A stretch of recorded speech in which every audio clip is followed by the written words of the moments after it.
সেটা হচ্ছে পশ্চিমবঙ্গ দিবস।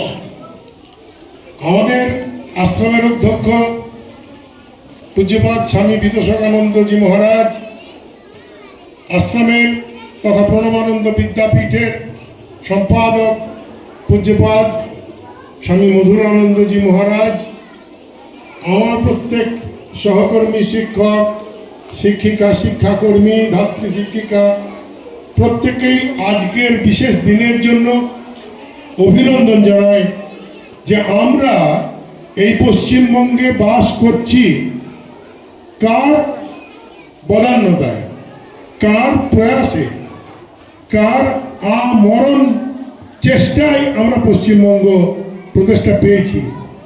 তোমরা ছোট, তোমরা বড় হয়ে আরো অনেক বেশি জানবে।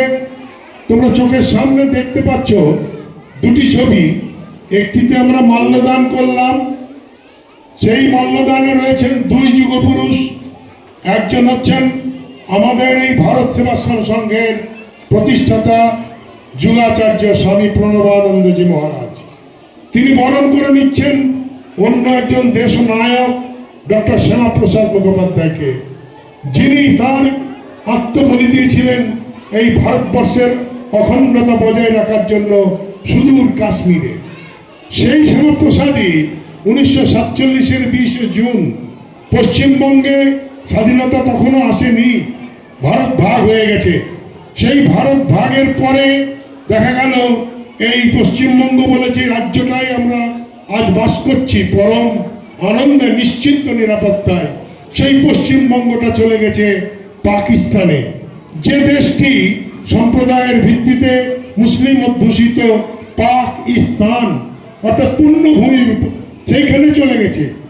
পবিত্র ভূমিতে আমাদের স্থান কতখানি হবে তা নিয়ে সংশয় দেখা দিল ডক্টর শ্যামাপ্রসাদ মুখোপাধ্যায়ের মধ্যে। দূরদর্শী নেতা ডক্টর শ্যামাপ্রসাদ মুখোপাধ্যায় প্রমাণ করলেন যে যদি আজকে সাম্প্রদায়িকতার ভিত্তিতেই দেশ ভাগ হয়, তাহলে সেই সংখ্যাগরিষ্ঠ মুসলিম সম্প্রদায়ের মধ্যে গিয়ে এই ভারতবর্ষের হিন্দু গরিষ্ঠ যে অঞ্চল, সেই বাংলা বিশেষ অঞ্চলটি কতখানি দুর্দশায় পড়বে। সঙ্গে সঙ্গেই তিনি উদ্যোগী হলেন।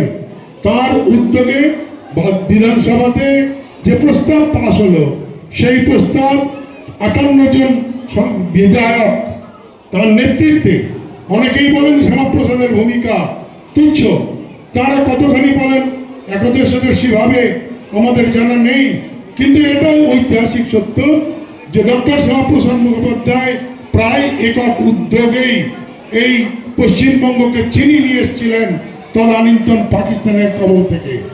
আমাদের পশ্চিমবঙ্গের 20 জুন প্রতিষ্ঠা দিবসের তাৎপর্য এটাই। তোমরা বড় হয়ে আরো পড়বে। সকলকে আবার আমার আজকের দিনে অভিনন্দন জানিয়ে আমার বক্তব্য শেষ করছি। ধন্যবাদ।